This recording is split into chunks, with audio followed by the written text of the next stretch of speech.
이제 막 두 돌이 지난 딸아이를 데리고 이혼 결심까지 하기 참 많은 일이 있었습니다.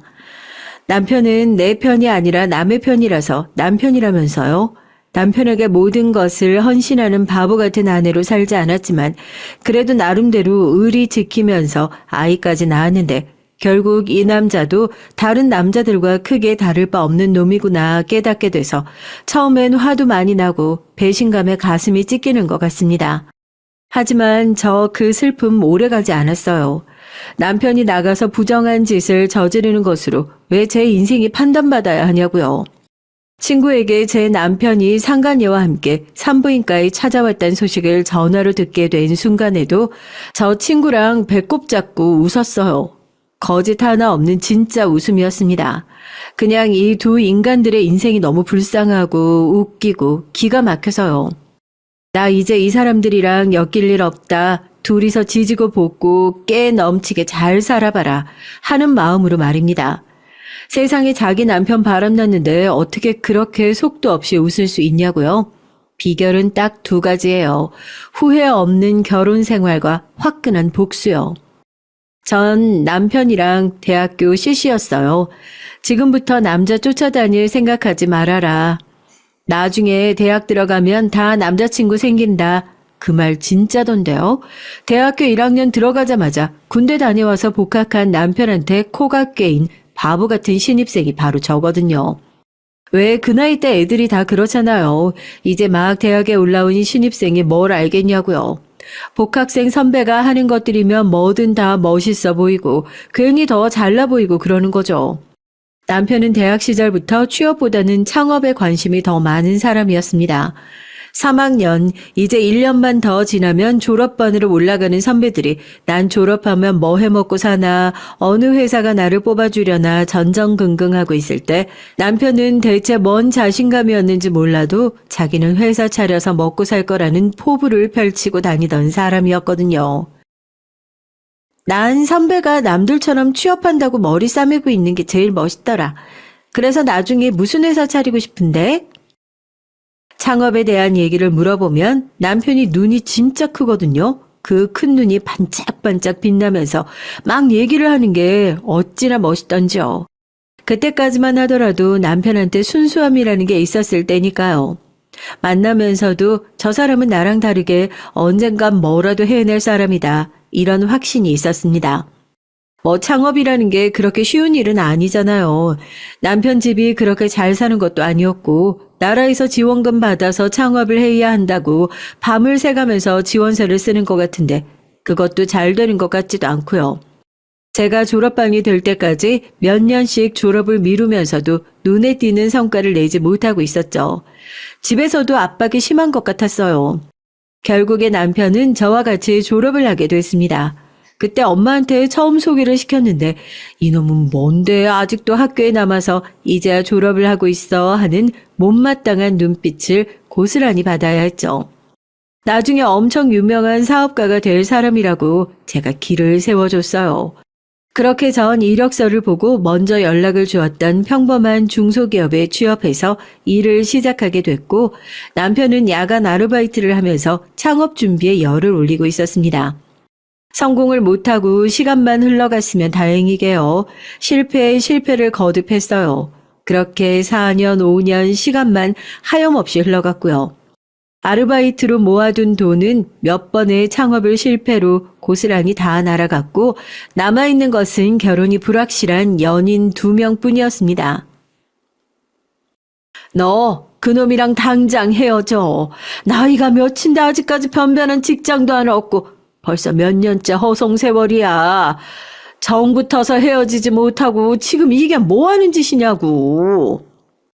하나밖에 없는 딸의 청춘이 파렴치한 백수에게 붙들려 있는 거라 생각하던 엄만 저런 놈에게 시집 보낼 수 없다며 당장 헤어지라 하셨지만 그때 제가 모아둔 돈 고작 2천만 원 들고 남편한테 프로포즈하고 결혼했어요.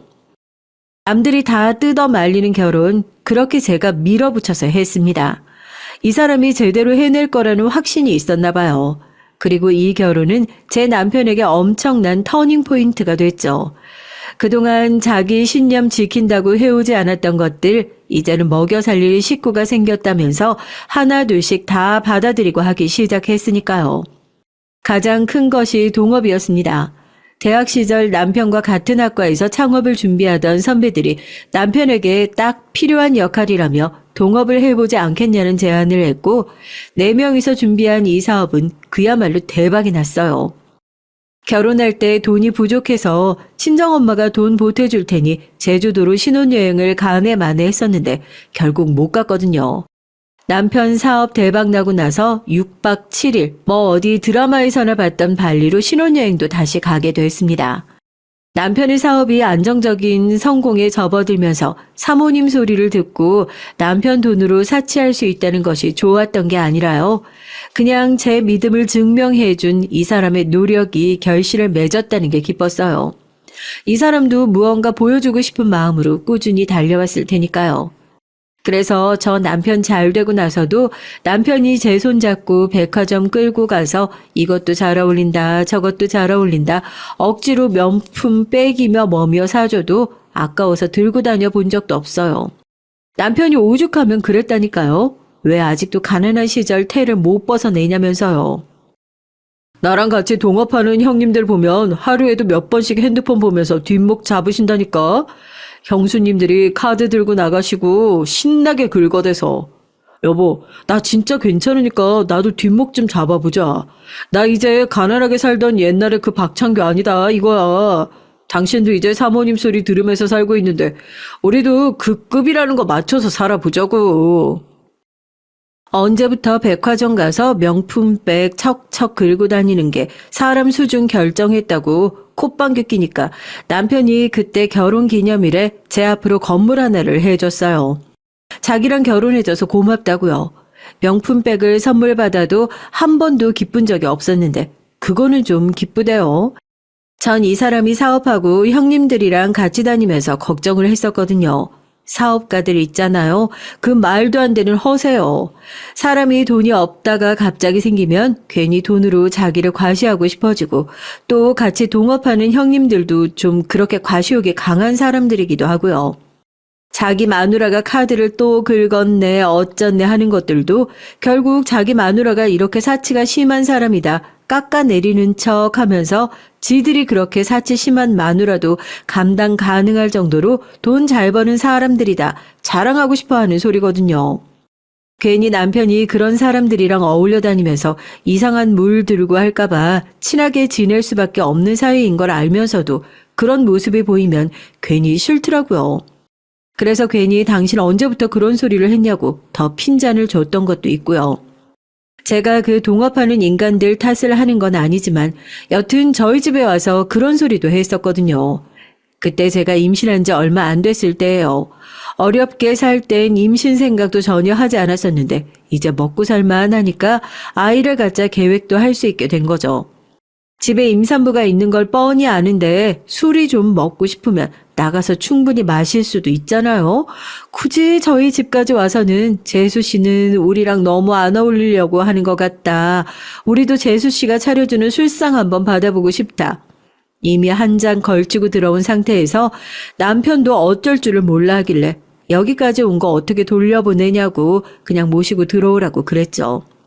술 냄새 펄펄 풍기면서 거실에서 지들끼리 시끄럽게 얘기하는 것도 짜증나고 죽겠고 임신한 몸으로 저 아저씨들 술상 봐주고 있는 것도 짜증나 죽겠는데 술이 좀 들어가고 나니까 시덥잖은 소리를 실실 하기 시작하더라고요. 아이 재수씨 아주 좋겠어요. 이거 아주 그냥 새님이어가지고 밖에서 사고 치고 다닐까봐 그런 걱정은 안 해도 되겠다니까. 오늘도 내가 밖에서 노래방 가지고 그렇게 졸랐는데도 자기 마누라 임신했다고 집에 들어가야 된다잖아. 그래서 내가 약 올라가지고 그럼 우리도 데리고 가라고. 집에 얼마나 좋은 마누라를 숨겨놨길래 그러냐고. 나도 가자고 해서 따라왔지. 아유, 야, 네가 모르는 소리 한마. 사업하는 놈들이 새님이면 큰 돈 못 만진다니까. 이 사업하는 인간들은 너나 나처럼 배포가 딱 커야 그래야 큰 돈도 만질 수 있지. 야, 인마, 너도 돈 좀 벌었으면 여자친구랑 만들고 해야 되는 거야. 너 집에 와서 마누라만 죽어라 찾고 그러면 마누라도 지겨워한다. 우리 마누라 봐봐라. 야, 내가 이름만 불러도 인상을 팍 써버려요. 원래 사업하는 놈들은 그래서 마누라 둘씩 두고 사는 거야. 피곤한 거 참아가면서 술상 봐주고 있는데 제가 뻔히 옆에서 듣고 있는 걸 알면서도 자기들끼리 농담이랍시고 임산부 앞에 두고 그런 소리를 한다는 게 정상인 사람이 할 소리예요. 제가 너무 기가 막혀가지고 냉랭하게 먼저 들어가서 잔다고 그러면 뒤에서 또 농담인데 재수 씨 기분 상한 거 아니냐고 자기들끼리 낄낄거리더라고요. 남편이 저런 질 떨어지는 사람들이랑 같이 일을 할 수밖에 없는 상황이라는 게 답답하고 짜증도 났었죠. 동업이고 뭐고 독립 좀 하면 안 돼? 자, 형님이란 사람들 말하는 거 못 들었어? 내가 뻔히 앞에 앉아 있는데도 저러잖아. 일부러 들으라는 것도 아니고 진짜 기분 나쁘게. 형님들이 그냥 내가 맨날 집에 들어가니까 농담으로 하는 소리지. 당신도 알잖아. 형님들 아니었으면 당신도 애 가지면서 일 관두고 이렇게 집에서 씻어 쓰면서 편하게 지낼 수 있겠냐고. 이게 다 내가 밖에서 잘 안 놀아드린 탓이라 그래. 골프면 뭐며 열심히 따라다녀야 되는데 그러니까 당신이 조금 이해 좀 해줘. 형님들 말대로 나 사업하는 사람이잖아. 괜히 농으라 하는 소리니까 하나하나 신경 쓸 것도 없다면서 저를 달래는 남편의 얘기에 크게 신경을 쓰진 않았지만 같이 일하는 사람들이 영 마음에 들진 않긴 했어요. 그래도 뭐 어쩌겠어요. 남편 말대로 남편과 함께 일하는 동업자라는 사실엔 변함이 없고 저 사람들 덕분에 저희 둘이 이렇게 먹고 살만해진 것도 사실이니까요. 거기다 지금은 그런 사소한 것들을 신경 쓸 게 아니라 뱃속에 있는 아이를 건강하게 출산하고 케어하는 것만 신경 써도 머리가 터질 지경이었죠. 그런 문제로 제 속을 썩이지 않을 것이라 철석같이 믿었던 남편은 제가 처음으로 의심하게 된 시기는 정말 불행하게도 제가 첫 아이를 낳고 산후조리원에 들어갔던 시기와 맞물리게 됩니다. 예쁜 딸을 출산하고 남편도 첫째 딸은 아빠 닮는다면서 벌써부터 자기를 닮은 것 같다고 예뻐서 어쩔 줄을 몰라 하는 모습이었죠. 애한테 정말 좋은 아빠가 되어주는 건 물론이고 저한테도 내내 좋은 남편으로 남고 싶다면서 그 당시 저희 지역에 있는 산후조리원 중에서 가장 비싸고 좋은 곳을 잡아줬어요. 시설이 좋은 것은 물론이고 조리원은 왜 들어가는데요? 좋은 동기들을 만나려고 들어가는 거잖아요. 제가 그때 조리원에서 만났던 친구가 산부인과 의사였던 예림이에요. 저랑 나이도 같고 애 생일도 딱 3일 차이. 산부인과 의사도 조리원에 들어오는구나 하고 엄청 신기해 했었거든요. 지금 제일 많이 신경 써줘야 하는 시기인데 바빠서 많이 신경 못 써주는 것 같아서 미안해. 돈으로 때우려는 것도 아니고 지금 못했던 것들은 나중에 조리원 퇴소하고 집에 돌아오면 어떤 식으로든 갚을 테니까 당신이 조금만 양해해줘. 알았지? 아유, 우리 남편이 이 장면 봐야 되는데 그 사람은 자기 바빠도 미안한 줄을 몰라요. 이렇게 해야 정상인데 맞지? 동영상 찍어서 남편들 교과서처럼 보여줘야 된다니까? 당시 남편 회사 일이 갑작스럽게 바빠져가지고 조리원에 있는 제 신경을 많이 못 써준다 미안해 했었거든요. 그래도 말이라도 저렇게 예쁘게 하고 또 시간이 날 때마다 피곤한 얼굴로 객실에 와서 출퇴근을 하니까 저도 서운한 마음이 크게 없었죠. 그냥 바쁜데도 이렇게 내 신경을 써주는구나 고맙기만 했었어요. 그날도 새벽에 깨서 보호자 침대에 잠들어 있던 남편을 보면서 그렇게 짠한 마음을 느끼고 있었습니다. 그 문자를 보기 전까진 말이에요. 띵동 하는 알람이 울리고 남편의 핸드폰이 짧게 불빛을 내고 깜빡였습니다. 이 시간에 무슨 연락이지 하고 아무런 생각 없이 핸드폰을 확인했는데 평소에 핸드폰에 비밀번호를 잘 걸어두는 남편이었는데 식당에서 온 알림 문자라 핸드폰의 비밀번호를 풀지 않더라도 확인이 가능하더라고요. 그냥 흔히 오는 광고 문자구나 생각했었는데 내용을 보고 제 표정이 싸늘하게 굳어질 수밖에 없었습니다. 박창규 고객님의 첫 방문을 환영합니다. 이용 내역 테라스 디너 풀코스 2인. 제가 핸드폰을 보면서 남편에게 얘기한 적이 있었던 가게였어요. 여기 새로 생긴 모양이라고 나중에 조리원 퇴소하면 꼭 한번 같이 가보자고 했던 그 가게요. 분명 오늘 동업하고 있는 형님들이랑 다 같이 골프 모임을 하고 삼겹살을 구워 먹고 사우나에 갔다 왔다 얘기를 했던 남편이었는데 제가 말했던 그 가게에서 첫 방문을 환영한다는 문자와 함께 데이트 코스로 갈 법한 테라스석에서 저녁 식사 이용권을 사용했다는 알림 문자를 봤을 때 어떤 생각이 드실 것 같나요? 그냥 여자들은 기본적으로 그런 쪽으로 내 남편이 일반적인 행동을 하고 있지 않구나 의심할 수 있는 일종의 레이더 같은 게 내장되어 있는 것 같아요. 자고 있는 남편을 흔들어 깨워서 핸드폰 잠금을 풀어보라고 내밀었습니다. 남편이 당황해서 우물쭈물 하더라고요. 오늘 형님들이랑 골프 치고 삼겹살 먹고 왔다며 디너 풀코스는 누구랑 먹고 왔는데? 다른 사람이 당신 이름으로 대신 먹고 왔다고 그럼 거짓말을 하지도 마.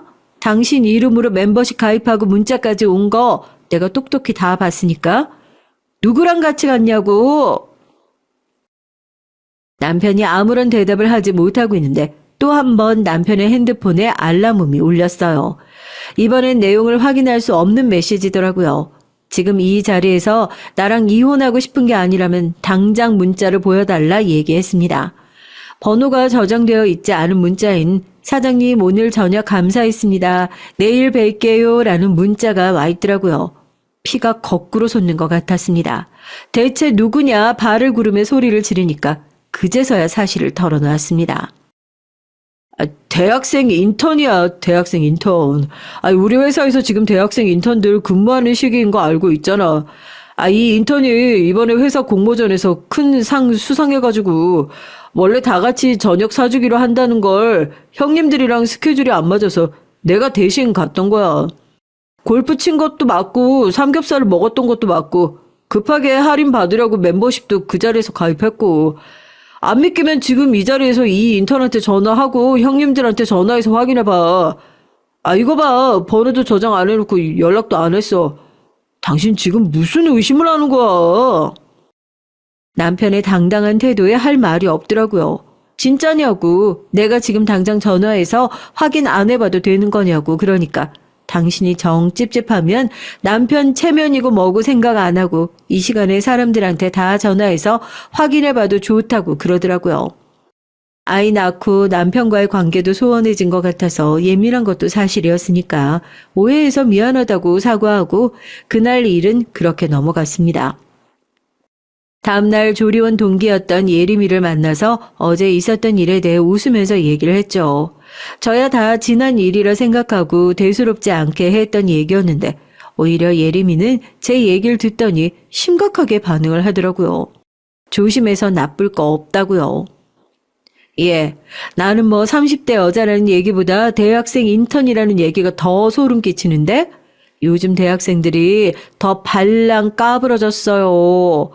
왜 네 남편이 그렇다는 게 아니라 요즘 대학생들 보면 앞뒤 안 가리고 일부러 유부남들 찾아서 만나는 애들도 많다고 그러더라고. 우리 남편도 의사인 거 알지? 여대생들이 진료 보러 왔는데 남편한테 대놓고 자기랑 만나볼 생각 없냐고 그렇게 대놓고 물어본 거 있지? 세상에 말세야 말세.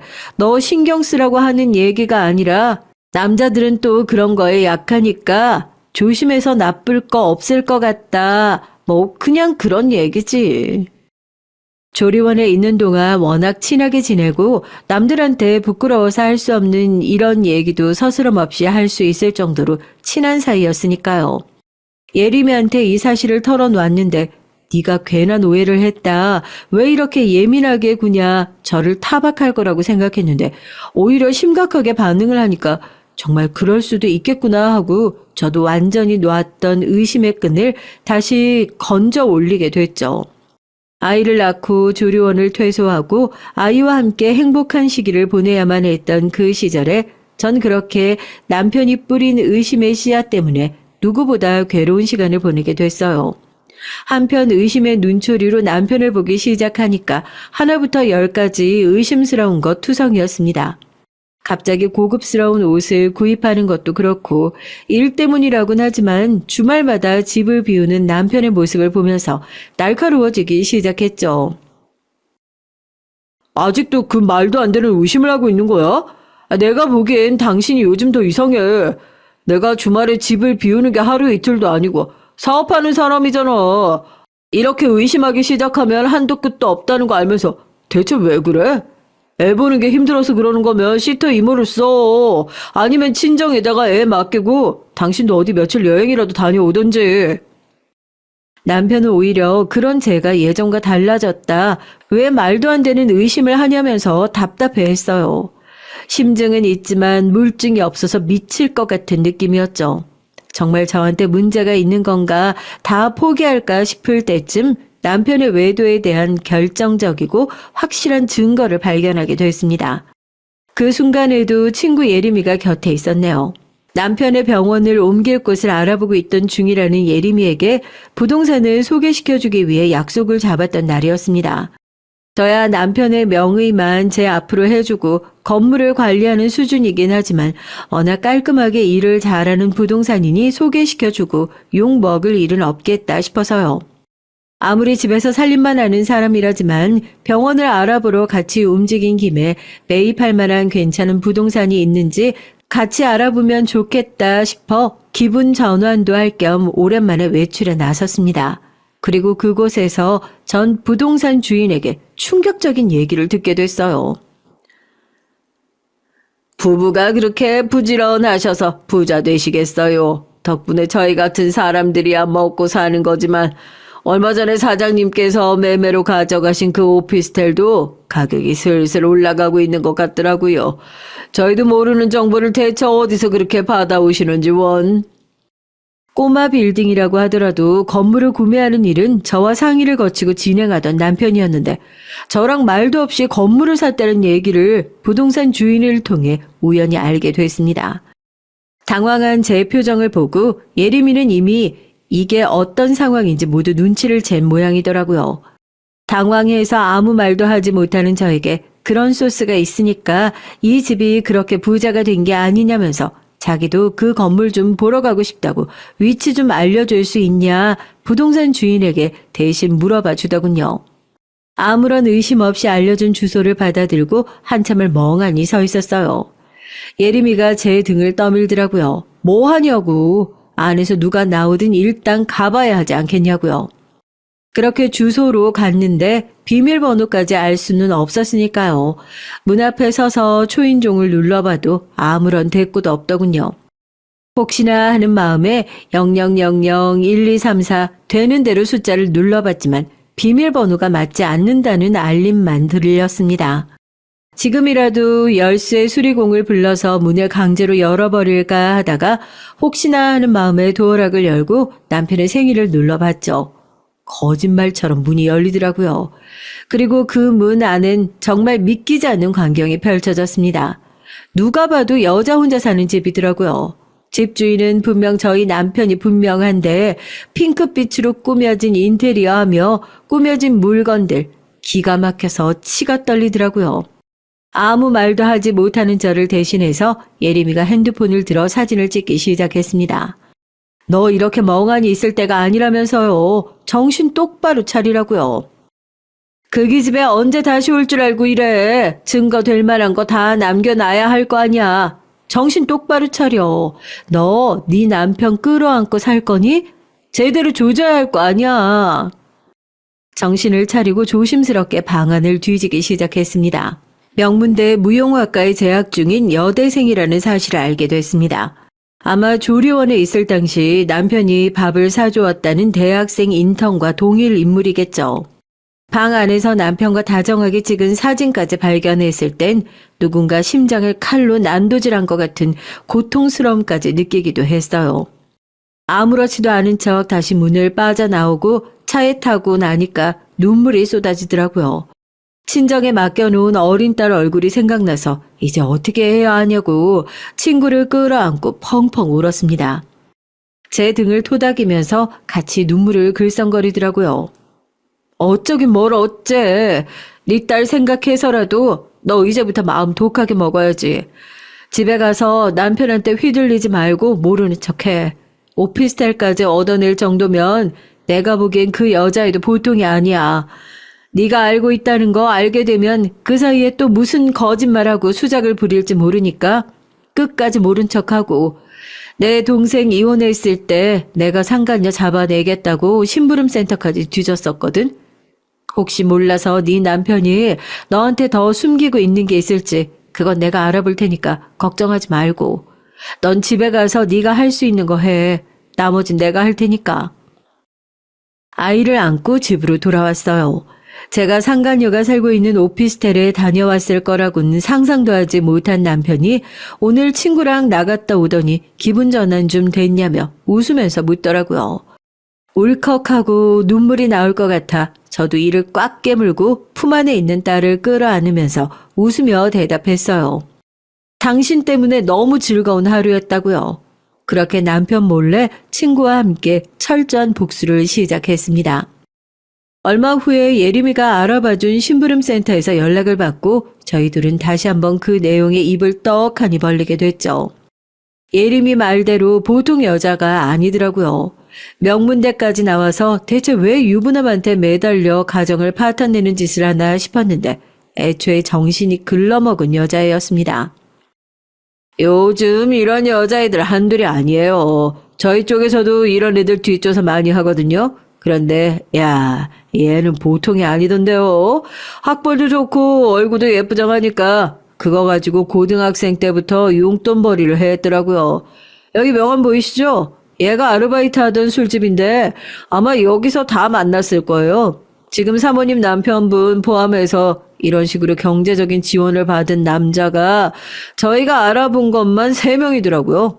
저희도 조사하면서 깜짝 놀랐어요. 이렇게 바쁘게 사는 여대생은 처음 본다면서요. 보이시죠? 매달 명품 쇼핑에 해외여행에 대체 돈을 얼마나 받고 다니는지 아주 걸어 다니는 중소기업이 따로 없다니까요. 사진이 끝도 없이 나와요. 그렇게 좋은 학교를 다니면서도 뭐가 모자랐던 건지 고등학교 때부터 이런 식으로 유부남들에게 접근해서 돈을 뜯어내고 사치를 부리는 것이 습관이 된 사람이랍니다. 실체를 알고 나니까 오히려 마음이 더 가벼워지더라고요. 고작 이런 꽃뱀한테 코가 깨어서 빌빌거리고 있는 것이 내 남편이라면 더욱 가벼운 마음으로 이혼할 수 있겠구나 하고요. 이런 사람을 제 자식의 아버지로 둘 순 없잖아요. 오히려 마음이 홀가분해지더라고요. 한결 가벼운 표정으로 심부름센터를 나오는 저를 보면서 예림이가 괜찮냐고 묻더라고요. 이젠 정말 괜찮아졌다고 이거 가지고 나랑 아이 지켜줄 유능한 변호사를 빨리 알아봐야겠다고 대답을 했죠. 동생 이혼할 때 속 터져 죽는 줄 알았는데 살다 보니 이렇게 도움이 될 수도 있어서 다행이라고 얘기를 하더라고요. 그때부터 집에서 남편에게 일절 예민하게 굴지 않았습니다. 남편은 제가 완전히 의심을 거뒀다고 생각한 것 같아요. 직접 오피스텔에 가서 제 두 눈으로 확인한 것들과 심부름센터를 통해서 확인한 증거를 가지고 남편이 출근한 시간 동안 아이를 안고 변호사 사무실을 왔다 갔다 하면서 이혼 준비를 철저하게 하고 있었다는 사실을 까맣게 모르고 말입니다. 당신 요즘 마음이 가벼워 보여서 정말 다행이다. 요즘에 애 본다고 예민해져서 말도 안 되는 의심하고 괜히 좋은 부부 사이 망칠까봐 걱정했었는데 이러니까 얼마나 좋아. 한쪽이 잘못한 싸움은 오래가는 법이 없다고 하더라고. 당신이 좋아하니 됐네. 제 말에 뼈가 있는 것도 모르고 좋은 게 좋은 거지 하면서 실실 웃는 걸 보고 있는데 이제는 화도 안 나더라고요. 언제 저 얼굴에 똥물을 끼얹을 수 있을까 그냥 기대만 되더라고요. 그렇게 차곡차곡 제 이혼 준비가 거의 마무리 단계로 접어들고 있을 때쯤 이 멍청한 한쌍이 또 웃기는 짓을 했더라고요. 이제 더 멍청한 짓을 할 게 남아있을까 싶은데 이 두 사람이 그래요. 매일 멍청함으로 신기록이라도 경신하는 것처럼 그렇게 새로운 짓을 벌인다니까요. 야, 지금 대박이야. 네 남편이랑 그 띨띨한 상간녀 우리 병원 왔어. 저 처음에 그 전화 받고 나서 순간 멈칫하고 많은 생각을 했어요. 제 절친한 친구가 일하는 병원이 내과도 정형외과도 아니고 산부인과잖아요. 친구야 이만한 비상사태가 없다 싶어서 저한테 다급하게 연락을 한 거겠지만 막상 전화로 그 소식을 듣고 나니까 머리가 꼭 돌처럼 굳은 것처럼 무슨 소리를 해야 할지 입이 안 떨어지더라고요. 그 두 사람이 갑자기 산부인과에 무슨 일로 왔을까? 아이를 끌어안은 팔에 힘이 꽉 들어갔습니다. 최악의 상황이 머릿속에 스쳐 지나갔죠. 내가 이렇게 이혼 준비를 하고 있는 동안에도 저 두 사람은 보란 듯이 붙어 먹었던 걸까? 기어이 넘지 말아야 될 선까지 넘어선 걸까? 이제 나랑은 아무런 상관없는 얘기인가 하지만 설마 내가 예상하는 최악의 상황까지 오게 된 걸까 하고요. 떨리는 목소리로 친구에게 물었습니다. 혹시 두 사람 임신한 거냐고요. 나도 이름이랑 나이 보고 긴가민가 했었거든. 그런데 많이 봤던 이름인데 하고 그래서 혹시나 해서 진료실 밖으로 나가보니까 딱 네 남편이랑 상간녀인 거 있지? 아니 네 남편도 진짜 멍청한 거 아니니? 아무리 그래도 조리원에서 내 얼굴 봤을 텐데 기억을 못하는 건지 뭔지 하여튼 뭐 곱게 모시고 오긴 했는데 접수한 내용 보니까 임신은 아닌 것 같아. 나 진료 들어가니까 내가 진료 끝나면 바로 연락해 줄게. 길지도 않은 진료 시간이 엄청나게 길게 느껴지더라고요. 거실을 서성거리면서 제발 그 최악의 상황만은 아니길 빌었습니다. 배신감은 둘째치고 애까지 뵌 여자한테 모질고 험하게 굴 자신이 없었거든요. 그리고 다시 전화벨 소리가 울리고 저 친구의 전화를 받고 대답을 듣자마자 둘이서 박장대소를 했잖아요. 어쩌면 이렇게 한치도 예상 밖을 안 벗어나니? 클레미디아란다. 성병. 또 어디서 옮아가지고 온 모양이지? 아마 너희 남편도 그대로 옮았을걸? 진료실에 와가지고 파들파들 떨면서 이거 혹시 닿기만 하면 옮는 거냐고. 꼭 그 관계가 있어야만 발생하는 병이냐고 물어보는데 나 네 남편한테 어지간히 깨끗하고 고고한 척을 했던 모양이더라. 이 병 때문에 자기 행신을 털릴까봐 불안해가지고 죽으려고 하던데 나 진짜 웃음 참느라 죽는 줄 알았어. 병명을 듣자마자 저 진짜 배꼽 잡고 박장대소를 했잖아요. 멀쩡하게 생겨선 그렇게 함부로 생활한 거 어떤 식으로든 벌을 받았으면 좋겠다 싶었는데 이런 식으로 벌을 받게 될 거라곤 상상도 못했으니까요. 거기에다가 하필이면 저랑 가장 친한 친구의 병원을 가는 통에 그 사실이 가장 알려지면 안 되는 가장 알려지기 싫었을 제 귀에까지 들어오게 됐으니 얼마나 우스워요. 이제 이혼 준비도 거의 다 끝났겠다. 이 폭탄을 언제 터뜨리면 되나 고민하고 있던 찰나였는데 지금보다 더 완벽한 시점이 없겠다 싶더라고요. 예림이랑 전화기 붙들고 눈에 눈물이 맺힐 정도로 한동안 배꼽 잡고 웃다가 정말 고맙다고, 네 덕분에 내가 이렇게 용기 낼 수 있다고 뒤늦은 감사 인사를 했습니다. 우리 사이에 이제 와서 뭐 이런 인사를 하냐고. 이 정도까지 밀어줬으면 이제 속 시원하고 멋있는 싱글로 돌아올 수 있지 않겠냐고 하더라고요. 이제 제 차례였죠. 말 그대로 가슴 뻥 뚫리는 복수를 시작할 차례요. 아무래도 집안에서 험한 꼴이 날 것 같아서 아이는 친정에 맡겨뒀습니다.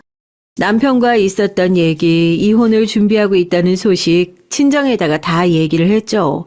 긴 싸움이 될 거라고, 남편한테 제대로 큰 엿을 먹여야 하니까 엄마랑 아무리 가까운 친구라고 하더라도 제가 어떤 식으로 이혼을 준비하고 있는지 절대 알리면 안 된다는 신신당부도 했고요. 그렇게 콧노래를 부르면서 남편을 기다리고 있었습니다. 낮에 산부인과에 다녀와서 그런지 이제 당분간 상간녀랑 즐거운 시간을 보내게 될 수 없어서 그런지 아주 죽상이 돼서 들어오는데 낮에 예림이가 했던 얘기가 뭔지 알 것 같더라고요. 저도 그 얼굴을 보는데 너무 웃겨가지고 싸움은 둘째치고 웃음 참느라 죽는 줄 알았어요. 왜 오늘 낮에 뭐 회사에서 안 좋은 일이라도 있었나 봐? 얼굴이 영 안 좋아 보여. 뭐 힘든 일이라도 있었어? 아니야, 별일 아니야. 당신 기분 좋아 보이네. 뭐 좋은 일이라도 있었어? 남편이 물어보자 제가 그렇게 얘기를 했어요. 좋은 일이 있었다고요. 아니, 앞으로 좋은 일이 쭉 있을 것 같다고요. 제 알쏭달쏭한 얘기에 갑자기 제가 궁금해지기라도 한 건지 무슨 일이냐고 물어보더라고요. 애까지 친정에 맡겨두고 어디 여행이라도 가는 거냐고 하면서요. 제가 이 순간을 얼마나 기다렸는데요. 남편한테 할 얘기가 있으니까 거실에 앉아보라고 했죠. 의아한 표정으로 거실에 앉은 남편을 보면서 싱긋 웃었습니다. 영문도 모른 채 저를 따라서 웃는 남편의 뺨을 짝소리가 나게 시원하게 올려붙였죠. 갑자기 뺨을 얻어맞은 남편은 얼굴을 부여잡고 당황해서 지금 이게 뭐 하는 짓이냐고, 당신 미쳤냐고 그러더라고요. 내가 미쳐? 아니, 지금보다 정신이 더 말짱한 순간이 없는 것 같은데? 미친 건 당신이겠지. 어린 딸에 바보 온달 같은 당신 평강공주 마냥 뒷바라지 해놓은 마누라 내버려두고 여대생이랑 붙어먹은 당신 말이야. 미친 걸로 따지면 당신이 머리가 몇 바퀴 돌아도 더 돌아버린 사람 아니야? 어떻게 나한테 미쳤다는 소리를 할 수가 있어? 양심도 없이. 제가 여대생 얘기를 꺼내니까 그제서야 분위기 파악이 된 모양이더라고요. 편하게 앉아있던 모습은 온데간데 없이 얼굴이 하얗게 질려서 냉큼 무릎을 꿇고 어떻게 알았냐고 그러더라고요. 그래도 되도 않는 변명은 안 하는구나. 아니, 이제 변명할 노력도 안 하는구나 싶어서 그동안 모아두었던 증거들을 남편 앞에 다 내려놓았습니다.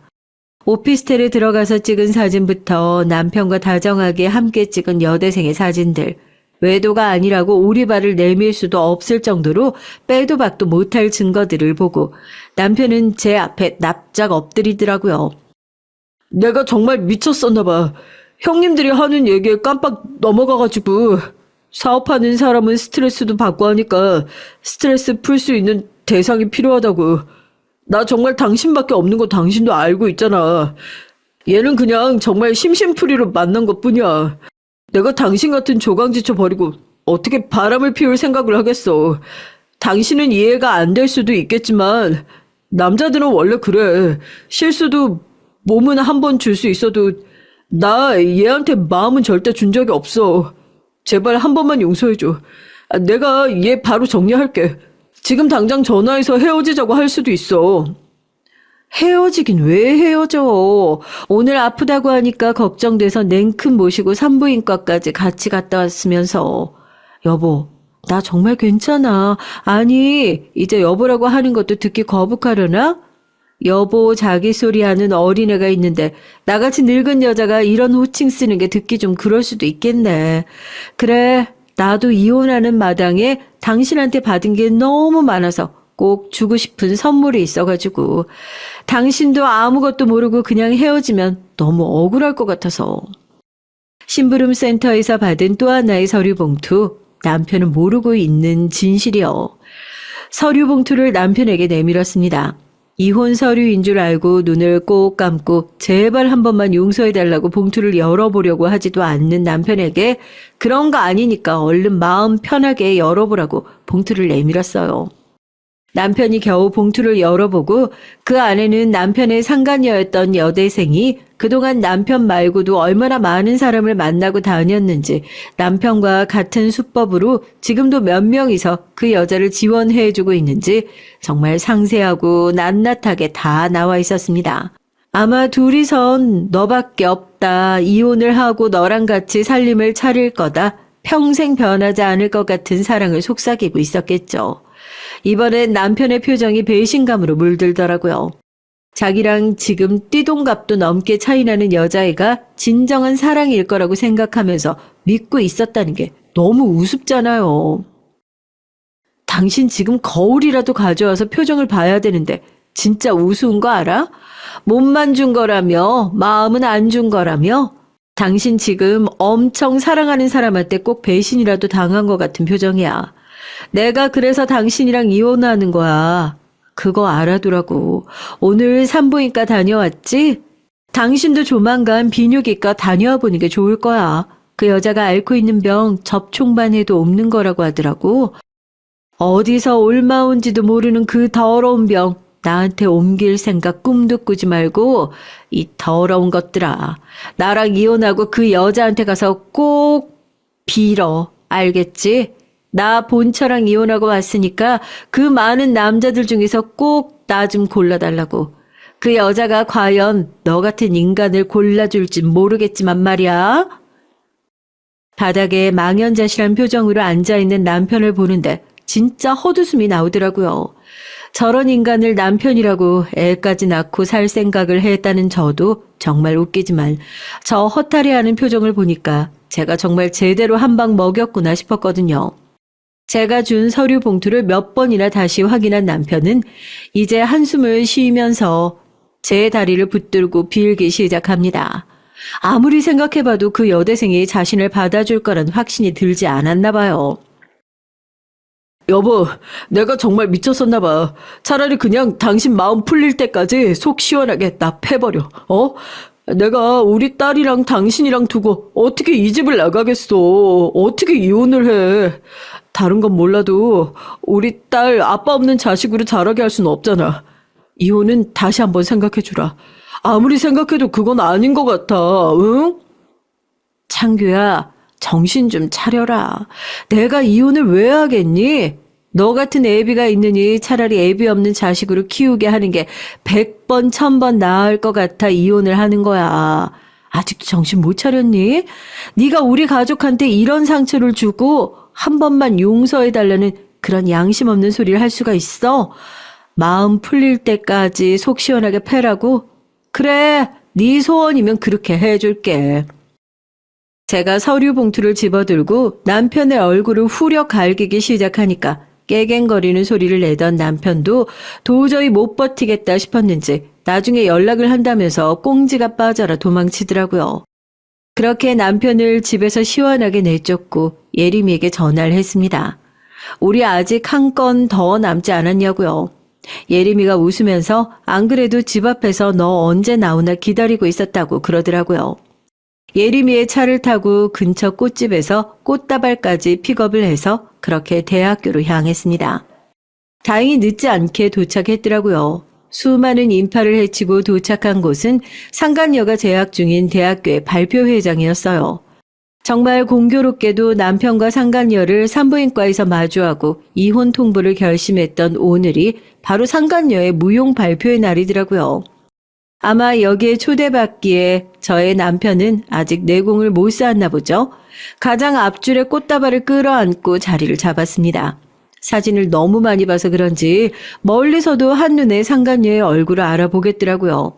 중간중간 열심히 박수도 치고 발표회가 끝나기만을 기다렸어요. 지금 아마 탈의실에서 벗어놓은 자기 옷 호주머니에 있는 핸드폰에서 불이 나고 있는 줄도 모르고 발표가 끝나자마자 부모님이랑 웃으면서 인사를 하고 꽃다발을 끌어안고 활짝 웃는 모습이 참 예쁘더라고요. 누구보다 축하해주고 싶은 사람이 저였는걸요. 이제 제 차례다 싶어 저도 발표가 끝나자마자 올라갔죠. 어머, 발표 너무 잘 봤어요. 확실히 무용과 에이스라고 하더니 춤선도 너무 예쁘고 나중에 훌륭한 무용수 되겠어요. 아니면 평소에 몸을 많이 쓰는 건가? 몸이 너무 유연해서 우리 밑에서 보다가 감동받아서 울 뻔했잖아요. 처음 보는 사람들이 커다란 꽃다발을 주면서 칭찬을 아끼지 않으니까 이 사람들은 대체 뭐 하는 사람들인가 했을 거예요. 가까이서 보니까 참 어리고 예쁘더라고요. 대체 이렇게 모자란 거 없이 다 가지고 있으면서 왜 그렇게 파렴치한 짓을 했을까? 이런 도덕성도 없는 인간을 이해하려고 들어서 뭐 하겠어요? 옆엔 상간녀의 부모님부터 대학 동기들까지 다 있는 자리였죠. 이것보다 더 크게 축하해 줄 수가 없는 상황이었어요. 칭찬해 주시는 건 감사한데 저희 혹시 어디서 본 적 있나요? 낯은 익은데 누군지 모르겠어서요. 혹시 저희 어느 공연에서 만난 적이 있었던가요? 어머, 낯이 익어요? 기억력 되게 좋은가 보다. 난 어디서 본 적이 없는 것 같은데. 이쪽은 땡땡 산부인과 대표의 조혜림이라고요.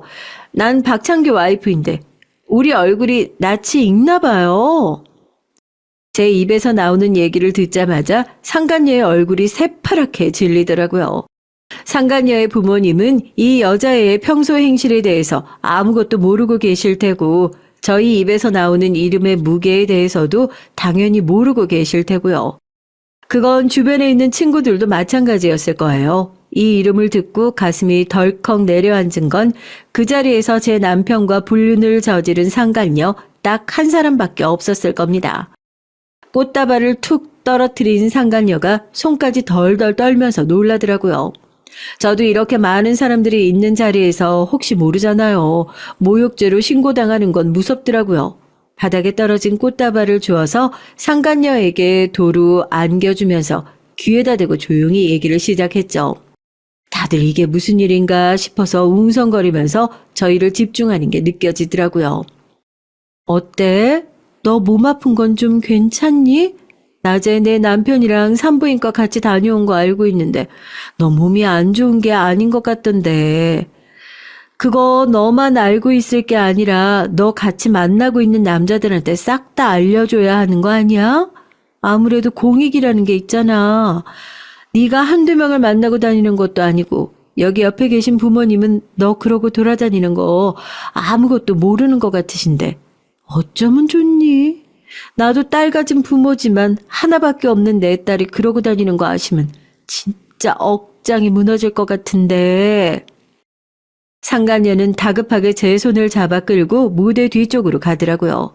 다급하게 제 손을 잡아 끌고 탈의실로 들어오더니 그제서야 눈물을 줄줄 흘리면서 제 앞에 무릎을 꿇었습니다.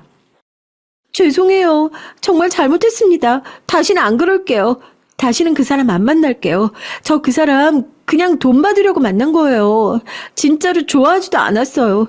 제가 무슨 짓을 해도 용서가 안 될 거 알고 있는데 제발 저희 부모님한테는 말씀하지 말아주세요. 저희 부모님 정말 아무것도 모르고 제가 그냥 혼자 다 버린 짓이에요. 제발 저 한 번만 살려주는 셈 치시고 비밀로 해주시면 안 될까요? 뭐든 할게요. 뭐든요. 정말 죄송해요. 죄송합니다. 그러게 인생을 똑바로 살았어야지. 나 오늘 여기에 니네 부모님한테 고자질하러 온 거 아니야.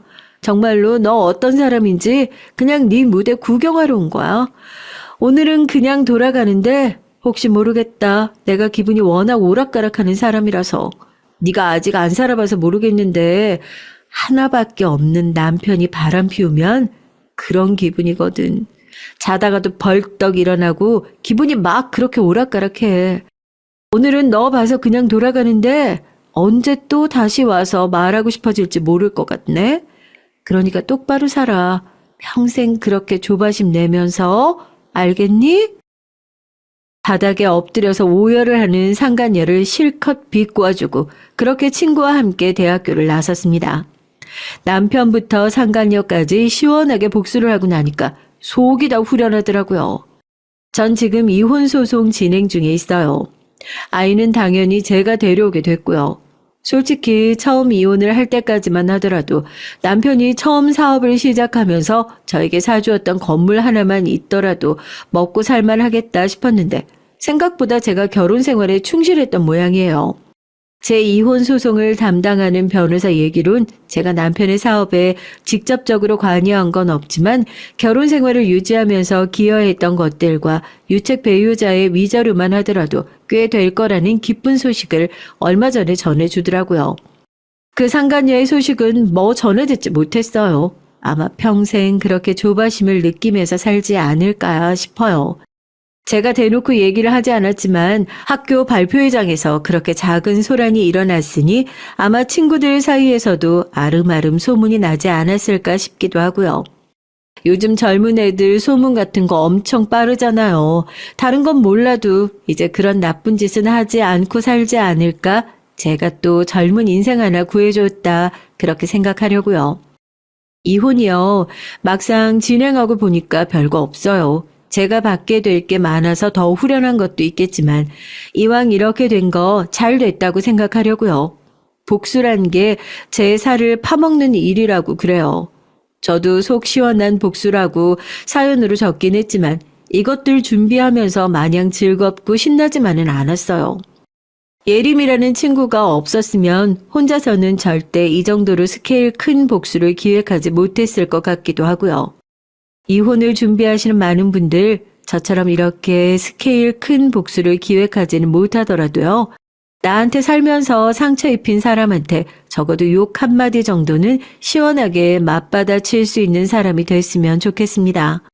그동안 당하고 쌓인 게 많은데 그거 그대로 마음에 안고 나올 필요는 없잖아요. 적어도 야, 너 때문에 내 인생 망쳤다. 너도 앞으로 지옥 같은 인생 살아라 하고 되받아치고 나오자고요. 안녕하세요. 저는 서울에 사는 50대 여자입니다. 오늘은 제게 일어난 사연을 제보하려고 해요. 굴곡이 워낙 많았던 인생이라 제보할 사연이 많습니다. 그래도 그 중에서도 제일 통쾌하고 죽을 때까지 잊지 못할 사연이 있거든요. 제 인생에 이런 날이 오다니 참 감회가 새롭기도 했습니다. 도대체 어떤 일이 있었길래 제가 이러는지 궁금하시죠? 그럼 바로 시작하겠습니다. 전 고아로 자라서 부모님의 얼굴도 이름도 몰라요. 그냥 태어나서 바로 보육원 앞에 버려졌다고 하더라고요. 순애라는 이름도 보육원 원장님께서 지어주신 거고 생일도 정확한 날짜가 아닙니다. 제게 생일은 보육원 앞에 버려진 그날이거든요. 이렇게 자란 전 학창시절에 친구가 한 명도 없었어요. 가난해서 위생도 별로였고 아무래도 또래랑 비교해서 많이 부족했거든요.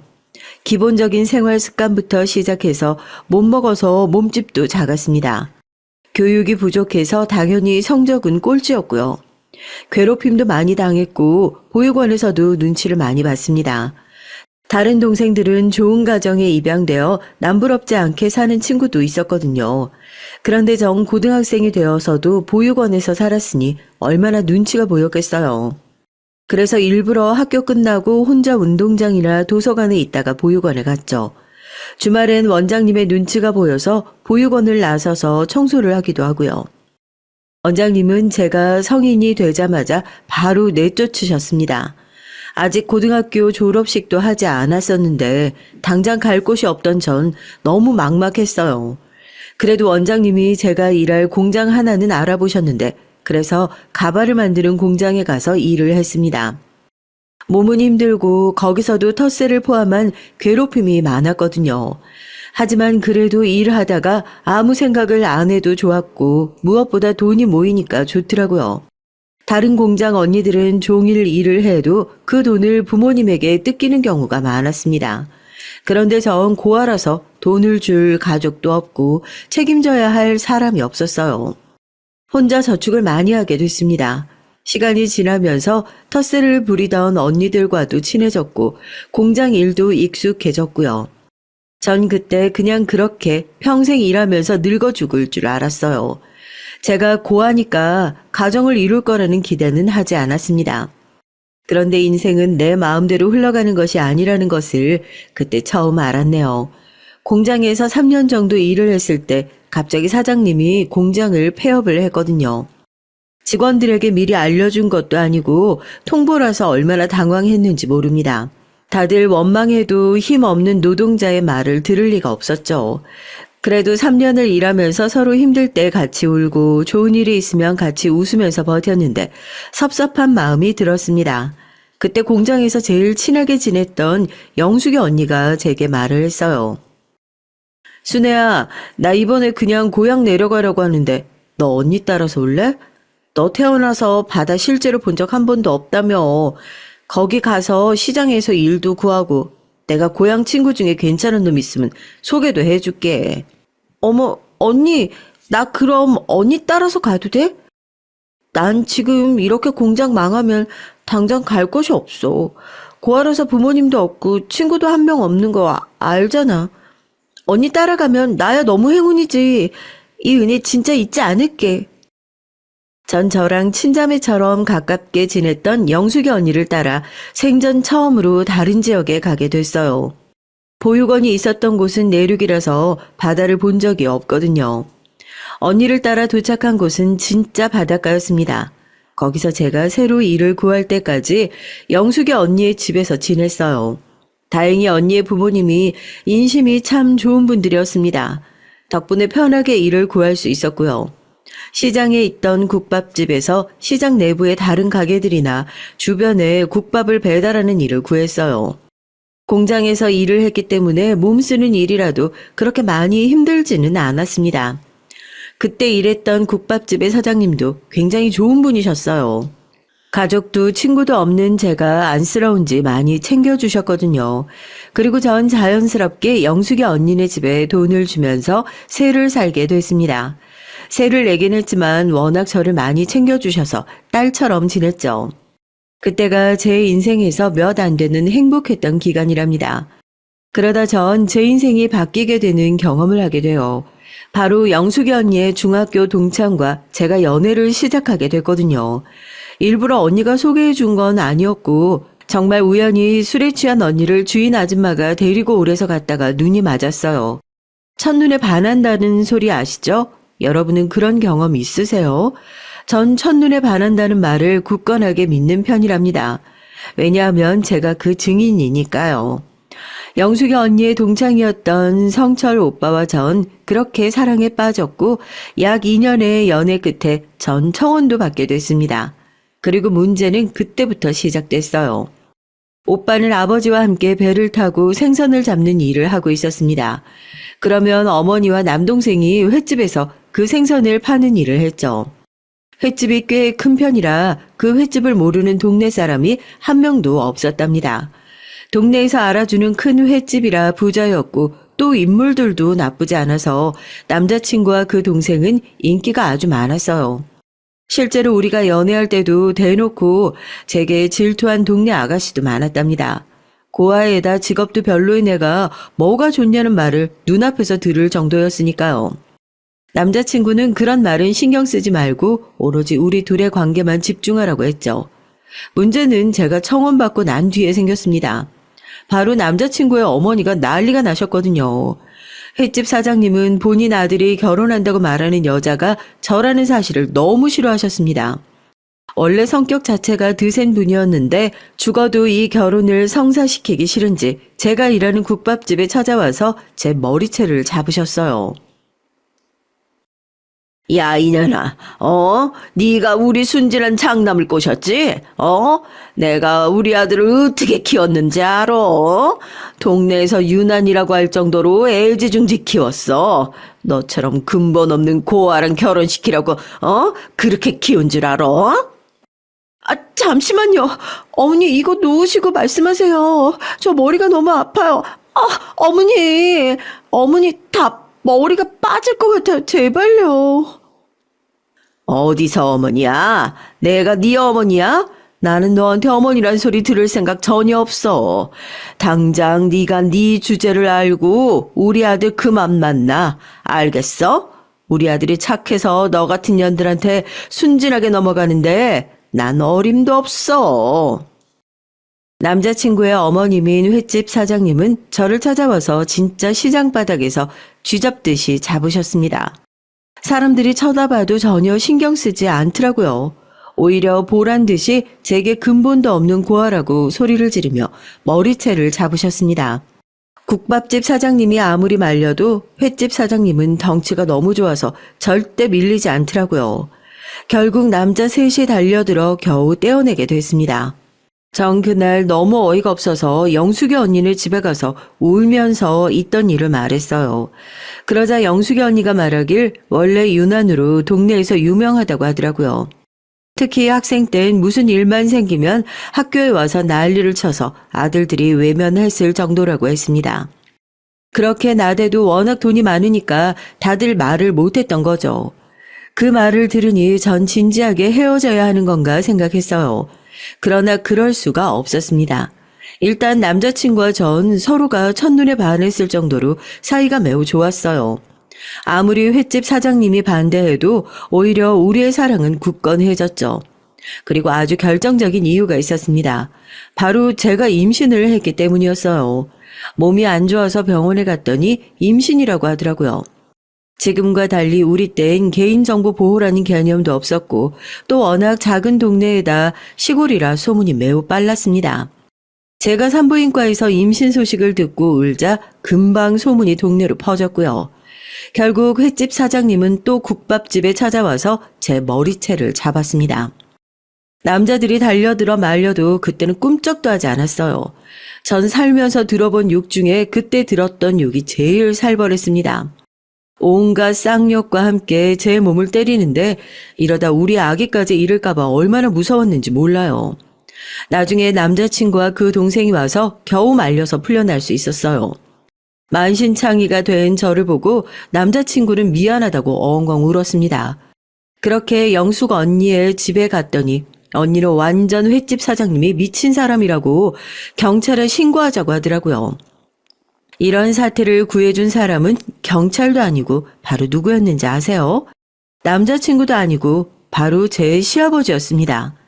남자친구의 아버지가 그래도 본인 아들의 자식을 임신한 여자에게 어떻게 그럴 수가 있냐고 하면서 저를 받아주셨죠. 제가 남자친구를 따라 시댁에 인사를 갔을 때 시아버지는 매우 인자한 미소로 저를 맞이했어요. 아직도 그 웃음을 떠올리면 제 입가에 웃음이 떠오를 정도로 기억에 남습니다. 뭐? 며느리? 당신 말 조심해. 나는 저런 년을 내 큰 며느리로 들일 생각이 전혀 없어. 지금 우리 아들 뒤로 결혼하자고 집안 좋고 예쁜 아가씨가 줄을 섰어. 그걸 알면서도 저런 애를 며느리로 들이고 싶어? 아, 제정신이야? 당신도 그만해. 애를 혼자 만들었어. 우리 장남이 책임진다고 하잖아.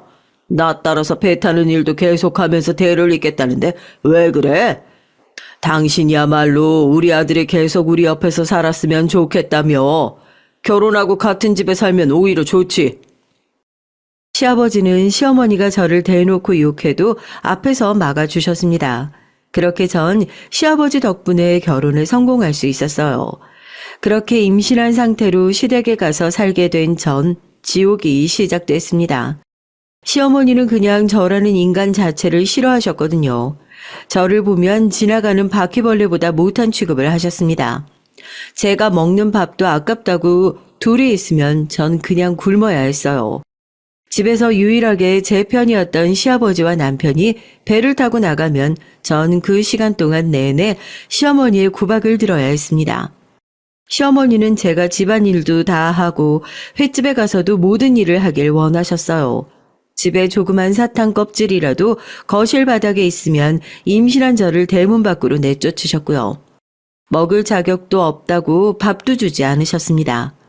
횟집에서도 배가 불러 움직이는 게 힘든데 행동이 느리다고 대놓고 욕을 하셨고요. 그걸 보다 못한 주방 이모가 몰래 저를 불러 음식을 먹일 정도였습니다. 그때 직원들이 몰래 뒤에서 저를 챙겨주지 않았으면 그대로 쓰러져서 유산까지 했을 거예요. 화장실로 불러 제게 과일을 먹이고 시어머니가 잠깐 나간 사이에 밥을 먹여준 직원들에게 아직도 고마운 마음이 있습니다. 제 얼굴만 보면 없는 짜증도 난다고 시어머니는 그냥 제가 눈에 띄는 것을 싫어하셨어요. 그나마 시아버지와 남편이 제 편을 들어주어 버틸 수가 있었습니다. 고아라는 소리는 어릴 때부터 들어서 면역이 있는 상태라 그나마 다행이기도 했죠. 처음으로 이름도 얼굴도 모르는 부모님에게 감사했을 정도였어요. 제가 만약 조금이라도 사랑을 받았으면 무척 서러웠을 테니까요. 이런 시어머니의 행패는 제가 아이를 낳자 훨씬 심해졌습니다. 왜냐하면 우리 첫째의 성별이 바로 딸이었거든요. 안 그래도 남아선호 사상이 심하고 본인 아들들이 무척이나 사랑하는 시어머니는 제가 딸을 낳자 대놓고 제게 꺼지라고 하셨어요. 특히 시어머니와 남편이 없을 때 저보고 뭐라고 했는 줄 아세요? 야, 이년아, 그냥 집 나가라니까. 아, 야반도주 하라고. 난 네가 자고 일어나면 없었으면 좋겠다고. 돈 필요해? 내가 줄게. 그러니까 우리 장남 인생 다시 살게. 네 딸 데리고 꺼져. 너랑 결혼한 건 우리 아들 인생의 수치야. 어머니, 저 너무 미워하지 마세요. 제가 앞으로 노력할게요. 네? 딸 낳아서 실망하셨죠? 둘째는 꼭 아들을 낳도록 할게요. 그러니까 조금만 봐주세요. 저 나가면 갈 곳도 없어요. 갈 곳이 왜 없어? 아, 너 원래 공장에서 일했다며. 서울 가면 공장 많다. 아, 거기 가서 어떻게든 살아. 제발, 응? 내가 오히려 부탁할게. 제발 우리 아들한테서 사라져. 시어머니는 나중에 돈을 줄 테니 제발 집을 나가라고 하셨어요. 그런 구박을 받는 상태에서 제가 안 나가고 버텼던 이유는 바로 시아버지와 남편 때문이었습니다. 그리고 제가 고아로 보육원에서 자라서 전 제 아이는 무조건 부모가 있길 원했거든요. 남편은 저한테도 잘했지만 딸한테도 사랑을 많이 줬습니다. 그 모습을 보니 어떻게 시댁을 나갈 수 있겠어요. 시아버지와 남편은 남아 선호 사상도 없었고 우리 딸을 예뻐했습니다. 남편은 본인 엄마가 저를 괴롭히는 것을 알고 있었어요. 그래서 제게 2년 정도만 같이 살고 나가자고 했습니다.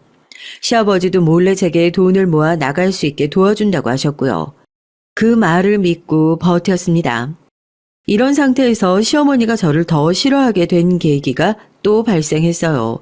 그건 바로 도련님이 결혼하게 되면서 동서가 새로 들어왔거든요. 고아에다 직업도 별로였던 저와 달리 도련님이 데려온 여잔 동네에서 유명한 아가씨였습니다. 동서의 아버지는 시장에서 만두집을 하셨는데 그 가게가 너무 유명해서 사람들이 줄을 서서 사갈 정도였거든요. 당연히 돈 많았고 시장에서 장사했기 때문에 이미 시어머니와 안면도 있는 상태였죠. 그 집의 딸이 도련님과 결혼한다고 하니까 당연히 시어머니는 난리가 나셨습니다. 전 국밥집까지 와서 머리채를 잡았는데 동서가 들어온다고 하니까 직접 옷이며 가방이며 신발이며 사러 다니셨거든요. 그리고 같이 사는 저와 달리 도련님은 결혼하고 좋은 집에서 살아야 한다고 부동산을 돌아다니면서 집을 알아보기 시작했어요. 누가 봐도 입이 귀에 걸린 상태라 다들 한마디씩 건넬 정도였죠.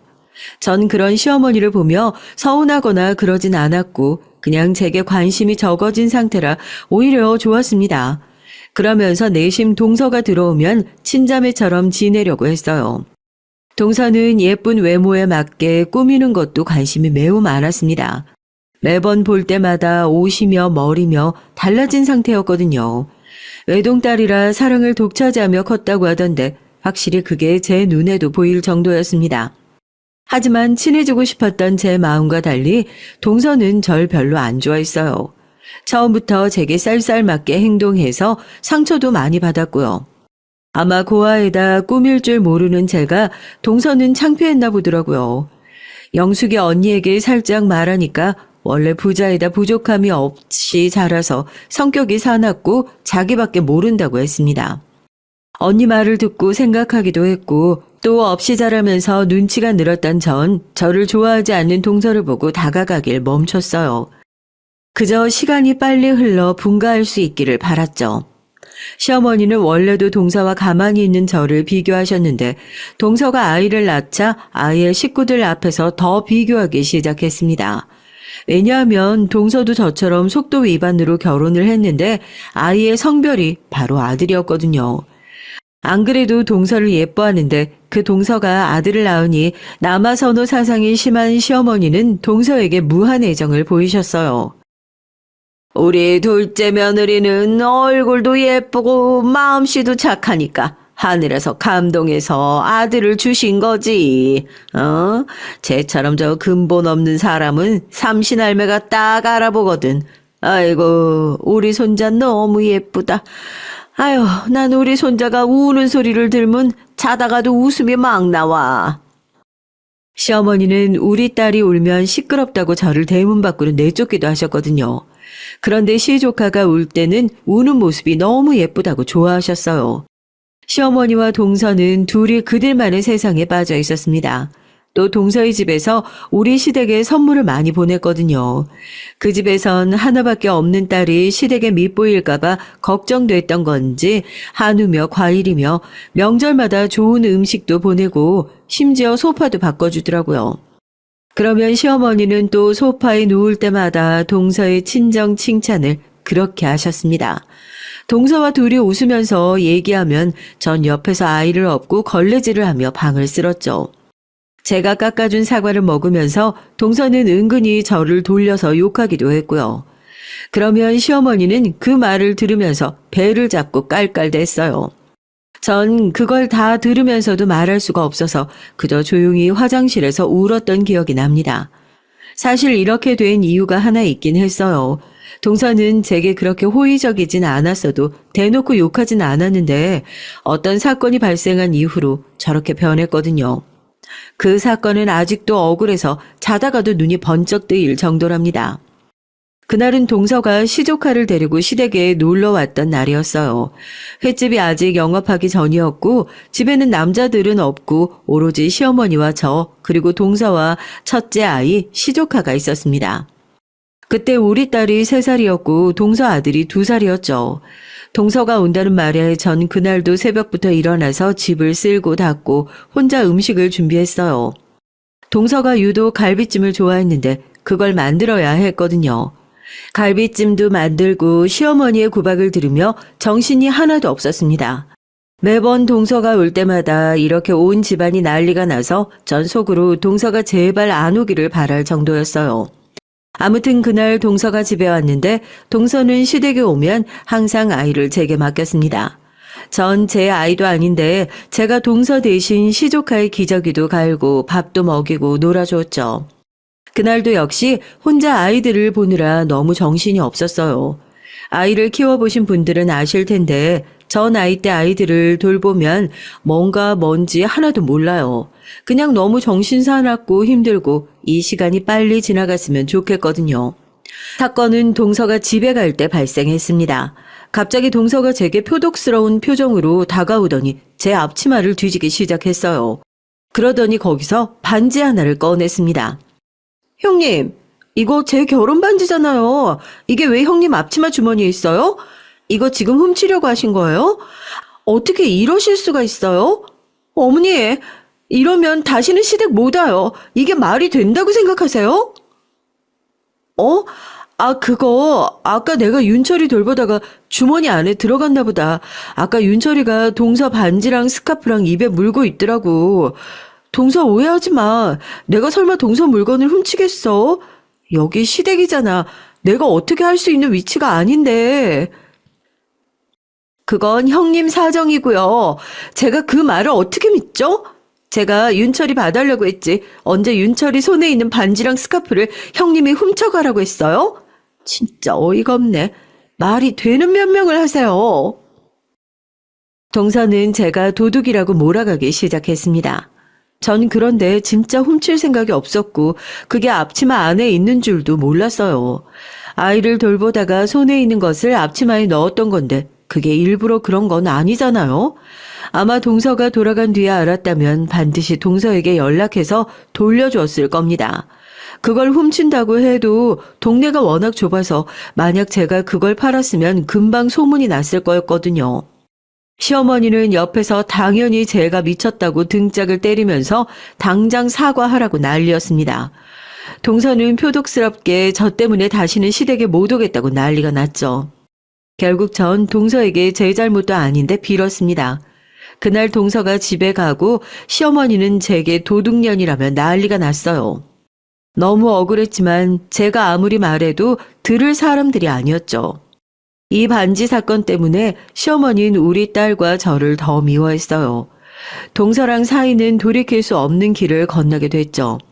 이런 상태에서 전 인생 최악의 시기를 맞이하게 됐습니다.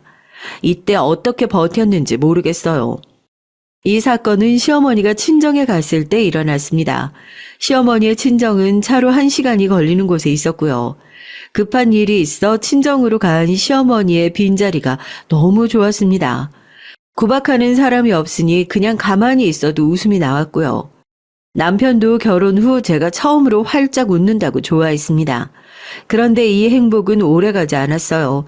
왜냐하면 시어머니가 친정으로 갔던 셋째 날에 그만 시아버지와 남편이 바닷가에 갔다가 죽은 상태로 오게 됐거든요. 그날은 비가 무척 많이 오던 날이었습니다. 그래서 전 걱정이 되어 둘에게 바다에 가지 말라고 했어요. 천둥까지 치던 날이라 무서웠거든요. 하지만 시아버지와 남편은 배를 탄 지가 오래되어 이 정도는 끄떡 없다고 하더라고요. 아버님, 여보, 진짜 오늘은 그냥 집에서 쉬어요. 네? 제가 맛있는 된장찌개도 끓일게요. 나 진짜 걱정돼서 그래요. 제가 아까 보니까 김 선장님은 오늘 집에서 쉰다고 하셨어요. 이런 날에 괜히 나갔다가 무슨 일이라도 생기면 어떡해요. 아가, 괜찮다. 진짜 괜찮으니까 너는 아기랑 집에서 편하게 쉬고 있어. 내가 배를 몇십 년을 탔는데 이 정도는 아무렇지도 않어. 그래도 날씨가 이러니까 금방 들어올게. 너무 걱정하지 말고 텔레비전 보고 있어. 그날따라 촉이 이상했고 날씨도 너무 거세서 전 아기를 안고 배를 탄 남편과 시아버지를 끝까지 말렸습니다. 그런데 둘은 너무나도 완고한 상태였어요. 결국 배를 타고 바다에 나갔는데 그 모습이 사라질 때까지 우는 아이를 업고서 보다가 집에 왔습니다. 그러다 아이를 재우다가 잠이 들었는데 누군가 문을 세게 두드렸어요. 눈을 비비며 나갔더니 영숙이 언니가 온 얼굴이 눈물로 덮인 채로 제게 시아버지와 남편이 죽었다고 하더라고요. 순간 소름이 돋으며 현실을 믿을 수가 없었습니다. 영숙 언니는 집에 와서 우리 아이를 대신 안고 저를 끌고 선착장으로 향했죠. 거기에 갔더니 진짜 둘의 시체가 나란히 바닥에 있었어요. 전 죽은 남편과 시아버지를 보고 눈물이 나오지 않았습니다. 아마 현실이 믿어지지 않아서 그랬던 것 같아요. 그 뒤로 무슨 정신으로 시어머니에게 연락을 하고 장례식을 치렀는지 모릅니다. 장례식 때 시어머니가 제게 죽일년이라고 말하면서 때렸던 것이 얼핏 기억이 나요. 그냥 멍한 상태로 계속해서 허공을 바라봤던 것 같습니다. 진짜 그냥 꿈을 꾸는 기분이었고 현실이라고 믿을 수가 없었거든요. 서방님도 제게 와서 왜 말리지 않았냐고 소리를 질렀죠. 분명히 말렸는데 억울한 마음도 들지 않았습니다. 그저 이게 현실이 아니길 바라고 바랐어요. 그러나 현실은 현실이더라고요. 그렇게 전 유일하게 제 편이었던 시아버지와 남편을 떠나보내게 됐습니다. 영숙 언니는 그런 제게 그냥 시댁을 떠나 혼자 아이를 키우라고 하더라고요. 하지만 그럴 수가 없었어요. 왜냐하면 그때 제 배에 둘째가 있었던 상태였거든요. 혼자 둘을 키울 자신도 없었고 또 이상한 죄책감이 저를 감싸고 있었습니다. 형수님, 제가 배랑 횟집은 다 정리했어요. 아내랑 전 알아서 살 테니까 형수님은 적어도 양심이 있다면 우리 어머니 모시고 살아요. 알겠어요? 우리 엄마 저렇게 미쳐버리면 그거 다 형수님 때문이잖아요. 형수님이 집에서 우리 아버지랑 형을 제대로 말렸으면 이 사단 안 일어났어요. 사고가 나고 서방님은 대놓고 저를 원망했습니다. 동서는 그렇게 시댁에 자주 와서 시어머니와 시간을 보냈는데 사고가 난 후엔 얼굴도 비추지 않았고요. 예의상 안부 연락도 하지 않았습니다. 그런 동서를 이해할 수는 있었습니다. 왜냐하면 시어머니가 사고가 나고 완전히 정신이 나가버렸거든요. 시어머니는 시아버지와 남편이 죽은 것을 인정하지 않았습니다. 제게 매일 아침 시아버지와 남편이 배를 타고 바다에 나가야 하니까 도시락을 만들라고 하셨어요. 제가 만들지 않으면 나쁜 년이라고 욕하면서 소리도 질렀고요. 그리고 도시락을 만들면 그걸 또 저보고 배에 가져다 놓으라고 했고요. 배는 이미 서방님이 마음대로 처분한 뒤라 있지도 않았습니다.